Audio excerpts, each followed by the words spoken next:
लेकिन लड़के का फरमाइश है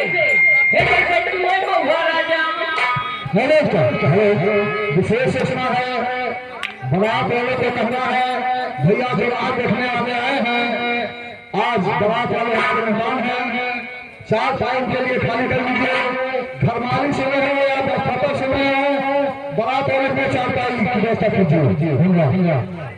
अरे बढ़ी गई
एक कस्बे का मुझे कहना है झूमेंगे गजल गाएंगे निहुरेंगे पिएंगे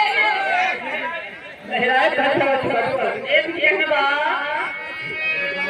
आज झूमेंगे गजल गाएंगे आज झूमेंगे गजल गाएंगे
30 मंगवाओ कोई कुछ मंगवाई नहीं। धीरे धीरे माता पकड़ दो। ये तो सुबह का बेटा है का।